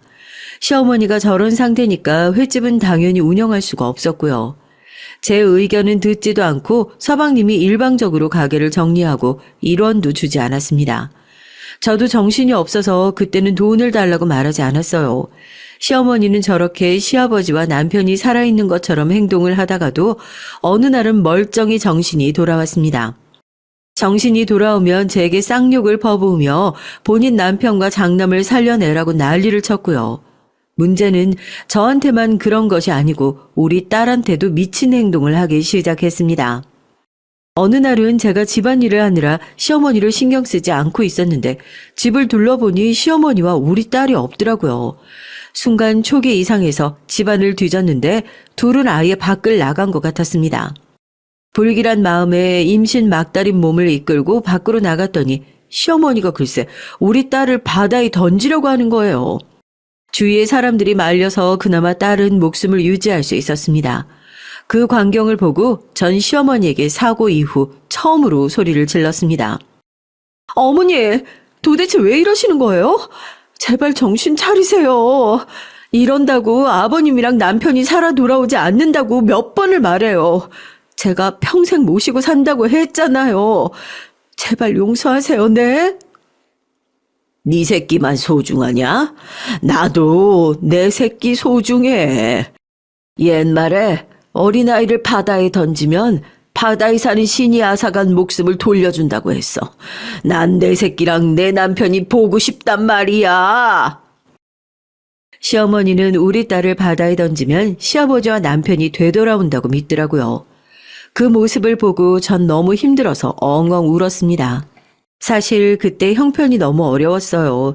시아버지와 남편이 죽으면서 사망보험금이 나왔는데 그것도 서방님이 저 몰래 다 가져갔더라고요.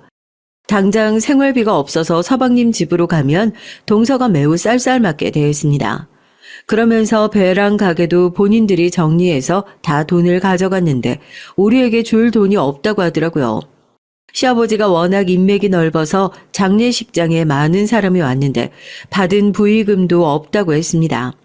아무리 따져도 동서와 서방님은 시어머니나 제대로 모시고 살라고 하더라고요. 제가 시어머니를 모시고 살려면 돈이 필요하다고 끝까지 돌아가지 않고 버티면 겨우 2만 원, 3만 원 정도를 줬습니다. 비참하고 자존심이 상했지만 그거라도 없으면 당장 어린 딸과 시어머니를 굶겨야 해서 눈물을 머금고 가져왔던 기억이 납니다. 저라도 밖에서 일하려고 해도 시어머니는 저렇게 미쳐버렸고 딸은 어리고 게다가 전 임신한 상태여서 일을 할 수도 없었어요. 그나마 남편이 독립한다고 모아두었던 돈이 있어서 그걸로 버티던 상태였습니다. 하지만 그 돈이 전부라는 것을 아니까 있어도 쓸 수가 없더라고요. 만약 그 통장이 바닥나면 그땐 진짜 길바닥에서 살아야 했으니까요. 이런 우리 집의 형편을 알고 마음씨 좋은 영숙이 언니와 언니의 부모님이 음식을 자주 가져다 주었습니다. 피 한 방울도 섞이지 않았는데 도와주어서 얼마나 고마웠는지 몰라요. 하여튼 전 이 시어머니를 모시고 살면서 출산까지 하게 됐습니다. 첫째 땐 남편이 옆에 있었는데 둘째 땐 남편이 없으니까 너무 서럽고 무서웠어요. 제 처지가 눈물이 나왔지만 정신을 똑바로 차려야 했습니다. 영숙이 언니에게 겨우 부탁해서 첫째를 며칠 맡겼는데 그것도 신경이 쓰여 전 3일 만에 둘째를 낳고 퇴원했어요. 아이가 둘이나 있으니 전 사는 게 너무 힘들었습니다. 혼자 육아하고 집안일하고 시어머니까지 챙기느라 하루가 24시간이 모자랐고 몸이 한계인 것이 너무 원망스러웠죠. 확실히 신생아가 있으니까 돈이 나갈 곳이 너무 많았습니다. 남편이 모아놓은 돈을 쓰는데 통장 바닥이 보이기 시작했어요. 전 결국 시어머니와 아이들이 다 자는 새벽에 집을 나가 식당에서 설거지하는 일을 구하게 됐습니다. 이것도 결혼 전에 일했던 국밥집 사장님이 우리 집의 형편을 알고 일부러 만들어준 자리였어요. 만약 이런 호의를 베푸는 분들이 아예 없었다면 전 너무 괴로워서 견디지 못하고 바다에 뛰어들었을 것 같습니다. 아이들이 자라면서 유치원에 보내고 전 그때부턴 미친 듯이 일을 하기 시작했죠. 시어머니가 정신이 오락가락해서 그걸 돌보는 것도 힘들었지만 더 힘든 건 돈이 없는 현실이었거든요. 동서와 서방님은 딱 시아버지와 남편이 죽은 기일에 제사를 지낼 때만 시댁에 왔어요. 1년에 한 번 시조카를 보면 우리 아이들과 너무나 비교가 되는 모습에 너무 슬펐습니다. 우리 아이들은 돈이 없어서 간식도 못 먹고 옷도 몇 벌로 돌려 입고 있었거든요. 심지어 둘째는 아들이었는데 첫째인 딸의 옷을 입기도 했고요. 시어머니는 제가 아들을 낳았는데도 제 배에서 나온 아이라고 우리 둘째를 미워했습니다. 대놓고 둘째를 자꾸 바다에 던지고 본인 장남을 데려오겠다고 미친 짓을 또 하기도 했고요. 동서는 그런 시어머니를 보면서 제게 뭐라고 했는지 아세요? 형님, 어머니 보면 참 안타깝기도 해요. 형님도 힘드시죠? 하지만 어쩔 수 없잖아요. 현실이 이런 걸 어떡해요? 그렇다고 어머니를 어디 요양원에 보내거나 그러실 건 아니죠? 그러면 벌 받아요.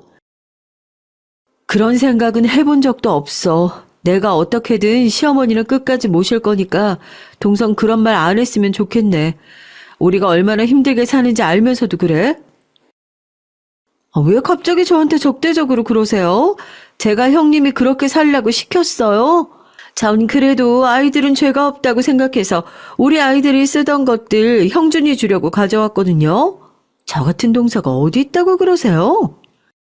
동서는 1년에 겨우 한 번 보면서 볼 때마다 제 속을 긁고 갔습니다.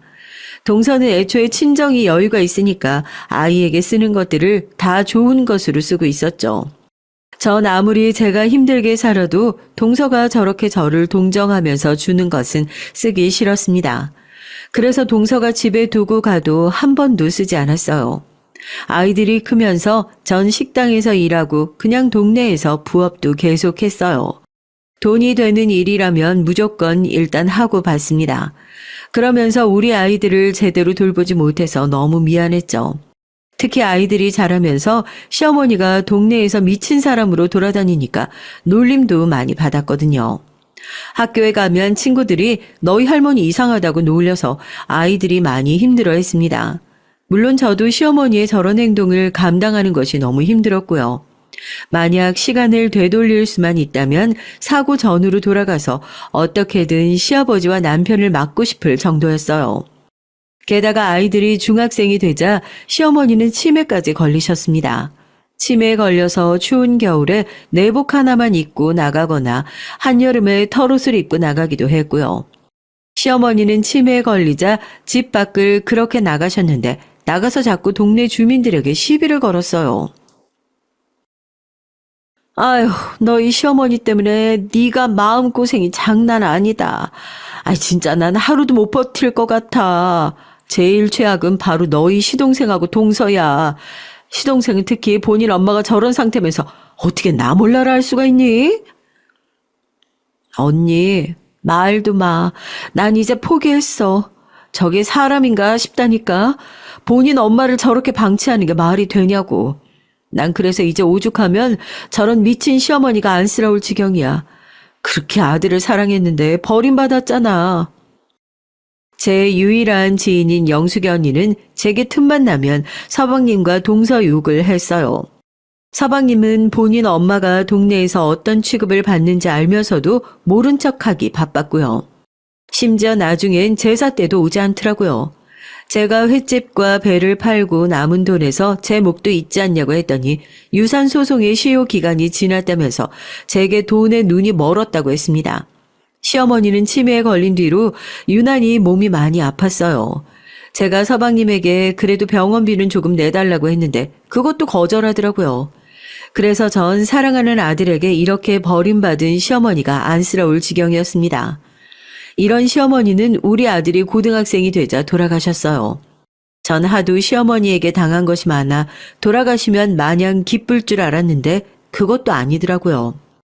허무하고 허탈한 마음이 더 컸습니다. 제사 때 오지 않던 서방님과 동서는 그래도 시어머니의 장례식이라고 참석은 했어요. 이번에도 제가 조금이라도 정신을 차리지 않으면 조의금을 죄다 뺏길 것 같아서 눈에 불을 켜고 지켰습니다. 그 모습을 보고 동서와 서방님은 돈에 눈이 멀었다고 또 그러더라고요. 그런데 황당한 일은 장례식 이후에 발생했습니다. 어느 날 제가 식당에서 일을 하고 집에 왔는데 딸과 아들이 울고 있었어요. 제가 이게 무슨 일이냐고 했더니 부동산에서 오더니 집을 나가라고 했다고 하는 거예요. 너무 황당해서 부동산에 갔더니 제게 뭐라고 했는지 아세요? 그 집 할머니 명의자였어요. 그런데 죽었다면서. 그래서 아들이 처분했어요. 난 그냥 서류에 나와 있는 대로 처리한 거니까 그쪽 집안 싸움은 알아서 해요. 일단 집은 당장 이번 주에 빼야 됩니다. 아니 사장님, 이건 아니죠. 물론 이 집의 명의가 시어머니였던 건 맞아요. 그런데 지금 이렇게 쫓겨나면 저랑 우리 아이들은 당장 갈 곳이 전혀 없어요. 이러면 안 되잖아요. 법이 왜 이래요? 힘없는 사람들은 그냥 이렇게 뺏겨야 돼요. 사정은 안타까운데 우리도 이게 최선이에요. 일단 전 모르는 내용이니까 그런 건 가족들이랑 상의하세요. 영업해야 되니까 나가요. 부동산에 아무리 따져도 돌아오는 대답은 같았습니다. 알고 봤더니 서방님이 시어머니의 재산이었던 집을 팔아버렸더라고요. 그 과정에서 제게 물어보지도 않았죠. 전 당장 길거리에 앉게 생겨서 서방님의 집을 찾아갔습니다. 그랬더니 서방님과 동서는 오히려 당당한 태도로 나오더라고요. 서방님은 본인 엄마가 죽어서 재산 처리를 했는데 뭐가 문제냐고 했습니다. 어찌나 당당한지 제가 잘못한 줄 착각했어요. 동서는 애초에 친정에 돈도 많으면서 불쌍한 제게 너무 차가웠습니다. 제가 엉엉 울면서 제발 살려달라고 빌자 서방님과 동서는 본인들이 자선 사업가는 아니라고 하더라고요.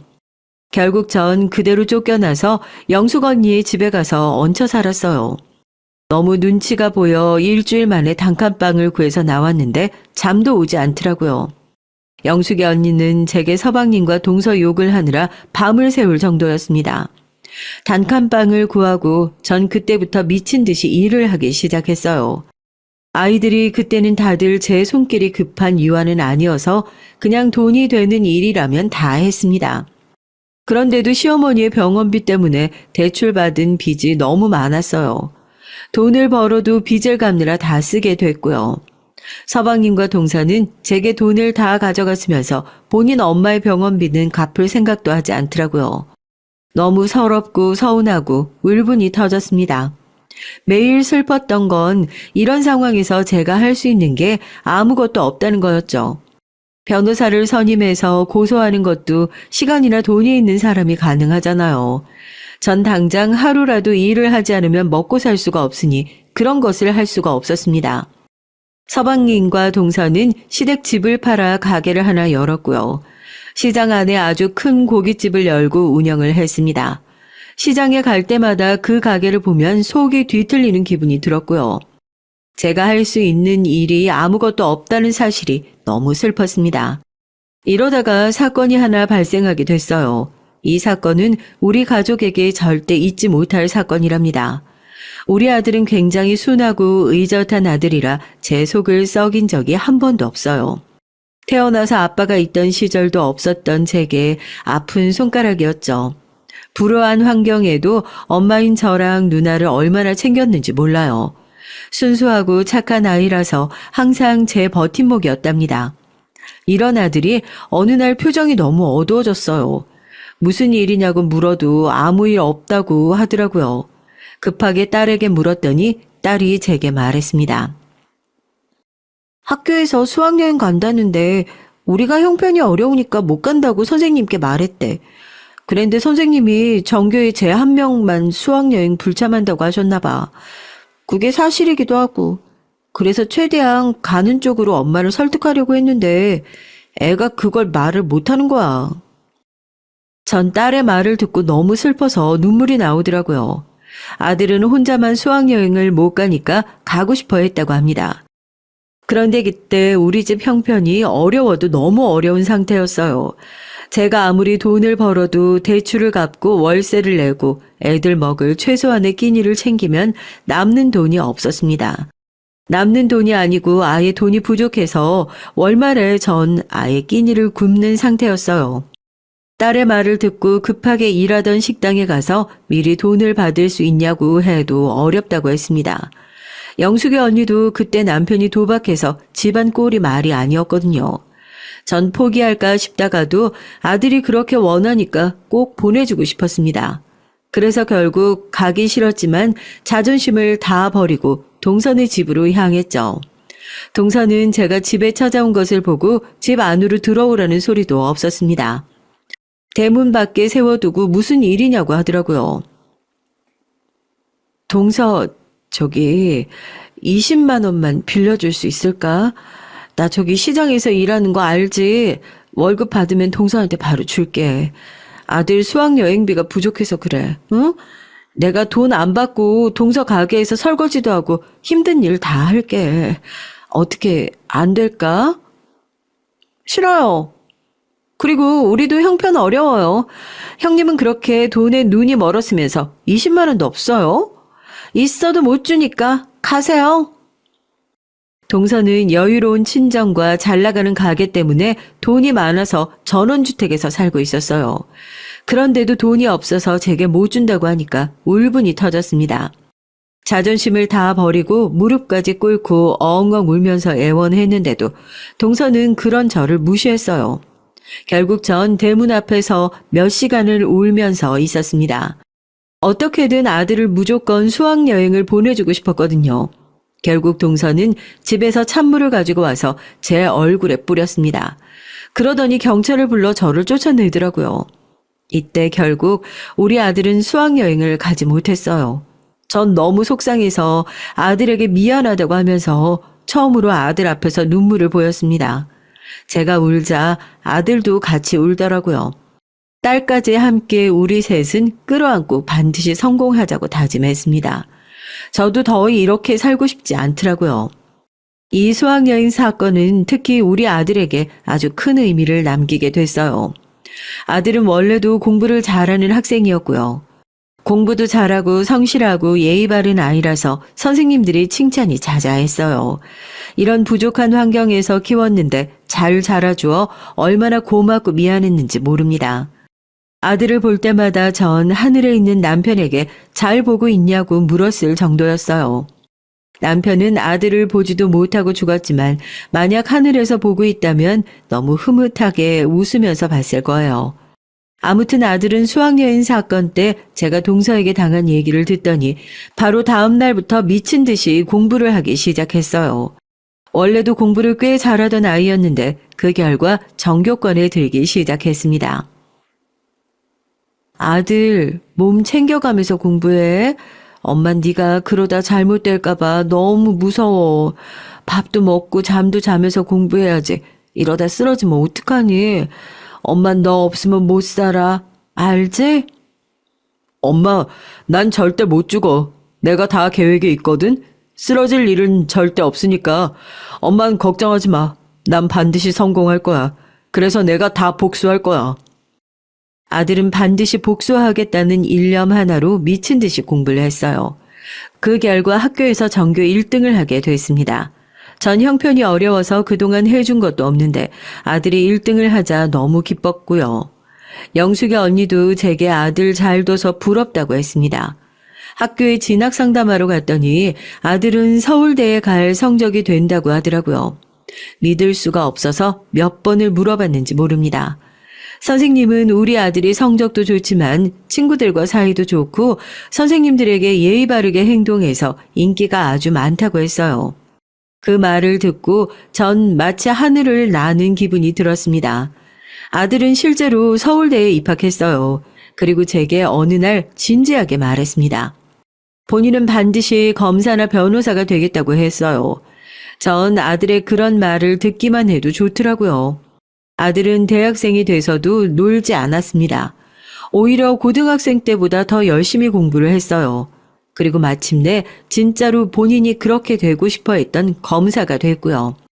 그리고 그때부터 미친 복수가 시작됐습니다. 아들이 검사가 되자 동네는 난리가 났어요.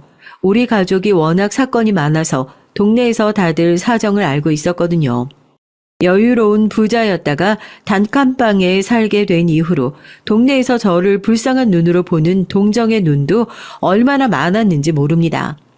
그때마다 비참하고 슬펐지만 일부러 더 열심히 일했던 기억이 나네요. 아무튼 그런 집에서 검사가 나오니까 제가 지나갈 때마다 동네 주민들이 저를 붙잡고 축하한다는 말을 건넸습니다. 그리고 아들은 수학여행비를 안 주고 인연을 끊은 동선의 집안을 짓밟기 시작했어요. 형님, 제가 죄송해요. 그동안 우리가 잘못했어요. 그러니까 제발 가게 영업을 제대로 하게 해주세요. 네?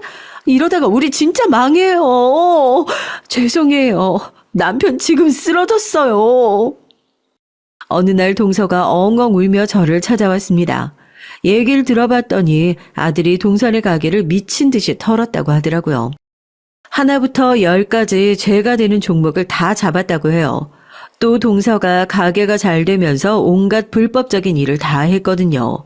외국인 노동자들을 불법으로 채용하고 또 직원들 월급이나 이런 것도 꼼수를 썼다고 합니다. 동선의 가게에 유통되는 재료도 다 조사하고 그러니까 차츰 동선의 가게는 망하기 시작했어요. 조금이라도 연관되는 사람들을 죄다 소환해서 조사를 했거든요. 그러자 동선의 가게는 거래처가 다 끊겼고 소문이 나서 손님도 더 찾지 않게 됐습니다. 그러자 서방님은 충격을 받고 쓰러지기까지 했고요. 이런 모습을 보고 딸은 제게 절대로 용서하지 말라고 하더라고요. 어차피 전 그렇게 착한 성격도 아니라서 죽어도 용서할 마음은 없었어요. 특히 저를 미친 듯이 괴롭히고 또 가장 어려울 때 외면했던 동서는 아들이 더 강하게 복수하길 바랐습니다. 결국 동서는 횡령과 사기 그리고 온갖 자잘한 불법까지 다 걸려서 가게를 접게 됐고요. 그리고 서방님은 교도소까지 들어가게 됐습니다. 그 과정을 옆에서 보면서 얼마나 통쾌했는지 몰라요. 아들은 본인이 이렇게 행동하고 싶어서 미친 듯이 공부했다고 하더라고요. 서방님이 교도소에 가고 동선의 집안이 망하는 것을 보고 전 미련 없이 그 지역을 떠나 서울에 정착했어요. 그래서 지금은 아들 덕분에 제가 호강하면서 살고 있답니다. 요즘은 가끔 과거에 있었던 일들이 믿기지가 않아요. 너무나 힘들어서 생각하고 싶지 않은 마음도 있습니다. 아무튼 이런 일들이 다 지나고 전 남편과 시아버지가 그렇게 보고 싶어요. 우리 아들의 울음소리도 듣지 못하고 하늘로 갔지만 하늘에서 얼마나 뿌듯하게 보고 있을까요? 여러분, 제가 준비한 사연은 여기까지입니다. 다들 재미있게 들으셨다면 다행이에요.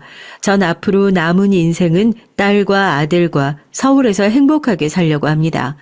남편과 시아버지 몫까지 열심히 살려고 해요. 제 사연을 들어주셔서 진심으로 감사합니다. 여러분, 다들 행복하세요.